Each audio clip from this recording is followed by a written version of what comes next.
First కొంత relaxation వస్తుంది high court నుంచి కూడా, కోర్టు కూడా కొంత ఆగ్రహం వ్యక్తం చేస్తూ వస్తుంది. ఏదైతే ఆర్జీవి గారికి సంబంధించిన సినిమాకి సంబంధించి కావచ్చు, నేను పోసాని కృష్ణమురళి గారికి సంబంధించి కావచ్చు, పేర్ని నాని గారికి సంబంధించి కావచ్చు, ఇలా కొంతమందికి రిలాక్సేషన్స్ వస్తూ ఉన్నాయి. ఏం చెప్తారు దీనికి సంబంధించి? కోర్టులు ఏమన్నా వింటూ ఉన్నాయంటారా? అశోక్ గారు, ఇక్కడ ఫస్ట్ మనం గమనించాల్సిన విషయం ఏంటంటే, కాగ్నిజబుల్ అఫెన్సెస్లో హీనియస్ క్రైమ్సా, అంత గ్రేవ్ అఫెండింగ్ జరిగిందా, అంత గ్రావిటీ ఉందా అనేది చాలా ఇంపార్టెంట్. ఇక్కడ లాంగ్వేజెస్ అనే దగ్గర మనం ఒకసారి చూసుకుంటే, నేను చాలా సందర్భాలలో కూడా చెప్పడం జరిగింది, ఒకటే పదాన్ని ఆ వ్యక్తి అనువదించుకునే దాన్ని బట్టి ఉంటుంది. ఇప్పుడు బెస్ట్ ఎగ్జాంపుల్ చెప్పాలంటే, అరే బాబు, చిన్న ఎగ్జాంపుల్ అంటే ఎక్కువ వరకు లేకుండా, అరే బాబు ఒక ఏరియాలో అంటే ఉమ్మడి ఆంధ్రప్రదేశ్లో 3 భాగాలుగా విభజించున్న రీజన్స్ తీసుకుందాం, రాయలసీమ, ఆంధ్ర, తెలంగాణ. అరే బాబు ఇట్రా అని ఒక ప్లేస్లో అన్నారనుకోండి, రాయలసీమలో లైటర్ మేనర్లో తీసుకుంటే, ఎందుకు అక్కడ అలవాటు కాబట్టి అరే బాబు అనేది. తెలంగాణ అరే బాబు ఇట్రా అన్నాం అనుకోండి, వాడు కొంచెం కోప్పడతాడు, ఏం బలిసిందా నీకేమన్నా, నన్ను అరే బాబు అంటావు, ఏం పేరు లేదా. చూడండి, సేమ్ వర్డే. ఆంధ్రాకి వెళ్ళారనుకోండి, అరే బాబు ఇట్రా అన్నా అనుకోండి, అది తీసిన వాళ్ళు కొడతాడు. అంటే ఒక చోట ఏమో లైట్ అయిపోయింది, ఒక చోట ఏమో అది అఫెన్స్ అయిపోయింది, ఇంకో చోట ఏమో అది క్రైమ్ అవుతుంది, కొట్టేస్తున్నాడు డైరెక్ట్ గా. ఎందుకు? లాంగ్వేజ్ కి సంబంధించి వర్డ్ ఒకటే కదా, ఎగ్జాక్ట్లీ. ఇక్కడ నేను ఏమంటున్నానంటే, దాన్ని రిసీవ్ చేసుకునే పద్ధతిలో మనిషి మాట్లాడే దీంట్లో బేస్ చేసుకునే అది అఫెన్స్ కాదా అనేది డిఫైన్ అవుతుంది. ఇప్పుడు ఇందులో ఈ కేసెస్ లో మనము వరుసగా చూసుకుంటే, ఈ రోజు ఒక వీడియో రిలీజ్ అయింది అనుకోండి, ఈ రోజు చాలా మంది చూసి, లేకపోతే 10 రోజుల వరకు చూసి, నెల రోజుల వరకు చూసి ఏదో బాధపడ్డారు, కేసులు పెట్టారంటే దానికి ఒక పద్ధతి ఉంది, రైట్? అలా కాకుండా సంవత్సరాలు అయిపోయిన తర్వాత, గవర్నమెంట్ మారిన తర్వాత ఇప్పటికిప్పుడు కేసులు పెడుతున్నారంటే దాని అర్థం ఏంటి అంటే, ఇది రాజకీయమైన కక్షపూరితమైన చర్య అని మనం అనుకోవాల్సి వస్తుంది. ఎందుకు? రాజకీయ పార్టీలు పెట్టవు, రాజకీయ పార్టీలకు సంబంధించిన వ్యక్తులు ఎవరైతే ఉంటారో వాళ్ళు కేసులు పెట్టి ఇలాంటి హరాస్మెంట్ అనేది చేయడం జరుగుతుంది. ఆ రాజకీయ పార్టీలో ఉన్న అధినాయకుడో లేకపోతే ఇంకొకరో పెట్టరు, ఎందుకంటే వాళ్ళకి పనులు ఉన్నాయి కదా. వాళ్ళకి పనులు ఉన్నప్పుడు వాళ్ళు అవి చూసుకుంటారు, కానీ ఇవి ఎందుకు చూసుకుంటారు?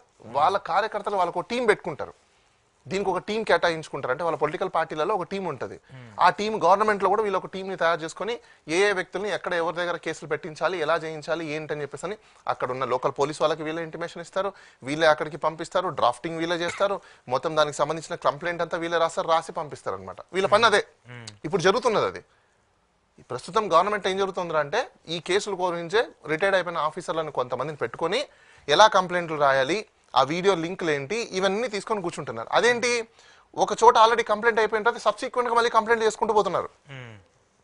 వీళ్ళకి ఒకటి CCTNS అని ఒక సెంట్రల్ సిస్టమ్ ఉంటుంది, ఆ సెంట్రల్ సిస్టమ్ లో క్రైమ్ జరిగిన దాంట్లో ఇన్పుట్ చేసి ఉంటారు. ఒక ఇష్యూకి సంబంధించి సపోజ్ ఒక వీడియో తీసుకోండి, ఆ వీడియోకి తీసుకున్న ఇష్యూ ఒక చోట క్రైమ్ అయినప్పుడు అదే కంటెంట్ మీద ఇంకో పోలీస్ స్టేషన్ లో డీడెప్ చెక్ చేసుకోవాలిగా. నువ్వు చెక్ చేసుకోకుండా నువ్వు క్రైమ్ కడుతున్నావు అంటే నీ డ్యూటీస్ ఎంత నెగ్లిజెన్సీ చేస్తున్నావు. అంటే ఒక వ్యక్తి సివిలియన్ రైట్స్ ను హరించడానికి ఇంకో పోలీస్ వ్యక్తి చేస్తున్నప్పుడు ఇది ఇల్లీగల్.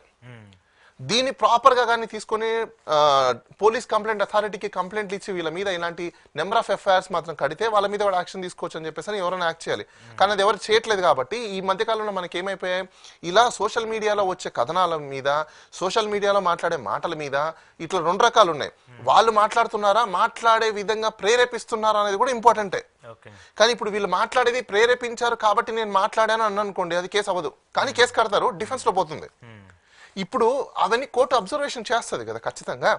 ఒక వ్యక్తి మీద ఒకటే వీడియోకి సంబంధించి లేకపోతే ఒకటే అంశానికి సంబంధించి ఇన్ని కేసులు జరుగుతున్నాయి అంటే, అది కూడా ఎప్పుడు గవర్నమెంట్ మారిన తర్వాత, ఈ గవర్నమెంట్ కి సంబంధించిన పొలిటికల్ పార్టీస్ లో ఉన్న పొలిటీషియన్సే వాళ్ళ డెసిగ్నేషన్లు కూడా రాసి అదే పని చేస్తున్నారు అంటే పొలిటికల్ వెండేటా ఉందని క్లియర్ గా అర్థమైపోతుంది. కాబట్టి కోర్టుకి అది అర్థమైపోయినప్పుడు ఈ కేసెస్ అన్ని ఏంటి, బిలో 7 years ఉన్న అఫెన్సెస్. మరి బిలో 7 years ఉన్న అఫెన్సెస్ లో మీకు అర్నేష్ కుమార్ జడ్జిమెంట్ ని ఫాలో అవ్వాలి. అదే విధంగా మన ఆంధ్రప్రదేశ్లోనే BR Naidu versus state of Andhra Pradesh లో ఒక జడ్జిమెంట్ లో PIL లో డైరెక్ట్ గా మెకానికల్ గా అరెస్టులు చేస్తే మెజిస్ట్రేట్ల మీద కూడా డిసిప్లినరీ యాక్షన్ తీసుకోమని చెప్పేసి ఆ జడ్జిమెంట్ కూడా చెప్తుంది. మరి ఈ 2 జడ్జిమెంట్లు ఉన్నప్పుడు, ల్యాండ్ మార్క్ జడ్జిమెంట్స్ ఉన్నప్పుడు ఖచ్చితంగా పోలీసు వాళ్ళు కానీ లేకపోతే లోకల్ జ్యూరిస్డిక్షన్ లో ఉన్న మెజిస్ట్రేట్లు కానీ చూడాల్సిన అవసరం ఉంటుంది కదా. మేబీ ఈ రోజు రిమాండ్కి పంపించినప్పటికీ కూడా ఒక 10 days కో 1 week కో లేకపోతే 20 days కో బెయిల్ అనేది కంపల్సరీ గ్యారంటీగా వస్తుంది వాళ్ళకి. ఎందుకు లేదంటే స్టాట్యూటరీ బెయిల్ కూడా ఎలిజిబిలిటీ ఉంటుంది, ఇన్వెస్టిగేషన్ కంప్లీట్ చేసి ఛార్జ్ షీట్ ఫైల్ చేయకపోతే. దేనికోసము అంటే వాళ్ళ రైట్ ని ఎవరు హరించడానికి లేదు కదా. వాళ్ళ ఇన్వెస్టిగేషన్ కంప్లీట్ అవ్వలేదని చెప్పేసి అని వీళ్ళని నెలల తరబడి లోపల పెట్టడానికి అవకాశం లేదు. ఎందుకంటే jail is exception, bail is right అనే ప్రిన్సిపల్ లో మనం ఉంటాం. ఆ ప్రిన్సిపల్ ప్రకారం కంపల్సరీ వస్తుంది. అందుకోసమే మీకు ఇప్పుడు ఈ మధ్యకాలంలో పోసాని గారికి అక్కడక్కడ బెయిల్స్ రావడం కావచ్చు, లేకపోతే ఇంకా మిగతా అరెస్టులలో కూడా బెయిల్స్ గురించి వేసుకున్నారు. ఇవన్నీ కూడా ఏంటంటే వీళ్ళే కాదు, సమాజంలో ఏ వ్యక్తి కూడా సోషల్ మీడియాలో ఏదో వచ్చిన కామెంట్స్ దాని మీద కేసులు పెట్టేశారని చెప్పేసి అని భయభ్రాంతులు చెంది మెంటల్ టెన్షన్స్ తీసుకొని చాలా మంది సఫర్ అవుతున్నారు. వాటి గురించి మీరేం భయపడాల్సిన అవసరం లేదు, సఫర్ అవ్వాల్సిన అవసరం లేదు. అసలు మీరు ఎందుకోసం మాట్లాడారు, దేనికోసం మాట్లాడాల్సి వచ్చింది, మీ మెంటల్ కండిషన్స్ ఏంటి అనేది మీరు ప్రాపర్గా క్రియేట్ చేసుకోండి. ఎందుకు క్రియేట్ చేసుకోమంటున్నానంటే, ఒక వ్యక్తి యాక్ట్ చేస్తున్నాడు అంటే, ఇప్పుడు మీరున్నారండి, ఇప్పుడు మీరు నేను డిస్కస్ చేసుకున్నాము, ఊరికే నేను మిమ్మల్ని తిడతానా? లేదు కదా. దేనికోసం? ఒకవేళ కామెంట్ అంటే దానికి ఎగ్జాక్ట్లీ అంటే యాక్ట్ కి రియాక్ట్ చేసామా? ఇక్కడ లాలో మనం చూసుకోవాల్సింది ఏంటంటే మెన్స్ రియా యాక్టర్స్ రియా అంటాం. అంటే ఇంటెన్షన్ ఉండాలి, మైలిషియస్ ఇంటెన్షన్ మనకు ఉండాలి. మైలిషియస్ ఇంటెన్షన్ లేకుండా ఎవరో ఒక వ్యక్తిని తిట్టారు కదా ఊరికే. ఏదో ఒక సంఘటన జరిగి ఉంటేనో, ఆ సంఘటన దేనికోసం చేశారనో దాన్ని రెస్గెస్టాయ్ అంటాం. ఆ రెస్గెస్టాయ్ వెతకాలి కదా, మూలం కారణం ఎందుకు. ఇప్పుడు ట్రయల్ అనేది ఉంటుంది, మనం కోర్టులో ట్రయల్ ఎందుకు చేస్తారు, దేనికోసం చేస్తారు, ఇన్వెస్టిగేషన్ ఏం చేశారు, అసలు ఒక వ్యక్తిని కొట్టాడు, దేనికోసం కొట్టాడు, ఏం జరిగింది, ఇవన్నీ రావాలి. కానీ ఈ మధ్యకాలంలో అవేం లేవు. మరి ఎవరు ట్రైనింగ్ ఇవ్వట్లేదు అర్థం కావట్లేదు. ఎగ్జిక్యూటివ్ డిపార్ట్మెంట్కి ట్రైనింగ్ లేదా, లేకపోతే ఏ డిపార్ట్మెంట్లకు ట్రైనింగ్ లేక వీళ్ళకి నాలెడ్జ్ లేక ఇలా చేస్తున్నారు అంటే అది పెద్ద క్వశ్చన్ మార్క్. సోషల్ మీడియా కేసెస్లో ఇప్పుడు మళ్ళీ ఊరటలు ఎందుకు వస్తున్నాయంటే, బికాజ్ ఇవన్నీ అడ్వకేట్లు వాదించడం వల్ల దీని గురించి సమాచారం అంతా మొత్తం ప్రొక్యూర్ చేసుకున్నాక ఎప్పుడైతే జడ్జ్ ముందర ఇలాంటి అంశాల మీద ఎప్పుడైతే ఆర్గ్యుమెంట్స్ జరుగుతాయో, then when we access to the court, then court will understand, court will realize if really it is a prima facie is admitted, then court may grant the bail. అవును. కానీ ఇక్కడ కొన్ని ప్రధానంగా నేను చూస్తున్నాను, మీడియాకి సంబంధించి కావచ్చు, లేదంటే పోలీసుల వ్యవస్థకు సంబంధించి కావచ్చు, 2-3 చూస్తున్నాను. ఇప్పుడు పోసాని కృష్ణమూర్తి అరెస్ట్ అయిన దగ్గర నుంచి పోసాని కృష్ణమూర్తిని పోలీసులు కొట్టారు, 3rd డిగ్రీ ఇచ్చారు, ఇలాంటివి మనం మీడియాలో చూస్తుంటాం, ఎక్కువగా చూస్తుంటాం. అలాగే ఈరోజు కొంతమంది బోరుగడ్డ అనిల్ పారిపోయాడు, బిర్యానీ కోసం బోరుగడ్డ అనిల్ని వదిలేశారు, ఇలాంటి కామెంట్స్ ఉన్నాయి కదా. అవి అగైన్ డిఫేమ్ టు పోలీస్, వాళ్ళని డిఫేమ్ చేయటమే కదా. ఇప్పుడు ఏంటి, ఒక రక్షణగా ఉండాలి, వాళ్ళ సెక్యూరిటీగా కాపాడాల్సినటువంటి వ్యక్తుల్ని కొంతమంది వాళ్ళని డిక్టేట్ చేసే విధంగా మాట్లాడుతూ వస్తున్నారు. అంటే ఇక్కడ 2 things మనం ఆలోచించుకోవాలండి. ఇప్పుడు అది జరిగిన యాక్ట్ అయితే it is not a defaming. Suppose Borugadda Anil biryani పొట్లం కోసం పారిపోయాడో, తీసుకొచ్చి ఇచ్చారో, ఇంకోటో, అసలు బిర్యానీ పొట్లము అన్నము అనే దాని మీద డిబేట్లు పెట్టడం అనేది it is a violation of fundamental right. ఎందుకంటే పోలీస్ వాళ్ళ డ్యూటీ అది. నన్ను అడిగితే పోలీస్ వాళ్ళు వాళ్ళ మీద క్రైమ్ కట్టాలి బేసికల్గా. అలా ఎవరైతే దాన్ని పబ్లిసిటీ చేసి రాంగ్ ప్రొజెక్షన్ చేశారో, వాళ్ళ కస్టడీలో ఉన్న వ్యక్తికి అతను ఏం కోరుకుంటే ఆ తిండి పెట్టాల్సిన బాధ్యత వాళ్ళది. బిర్యానీ అడిగితే బిర్యానీ పెట్టాలి, చికెన్ ముక్క అడిగితే చికెన్ ముక్క తెచ్చాలి, ఎందుకంటే ఫండమెంటల్ రైట్ అది. మరి ఎవరు పెట్టాలి ఫుడ్ అతనికి? ఈ బేసిక్ కాన్సెప్ట్స్ వాళ్ళకి తెలియదు, తెలిసినా కూడా చేస్తుండొచ్చు. ఇప్పుడు మీకు చిన్న ఎగ్జాంపుల్ చెప్తాను.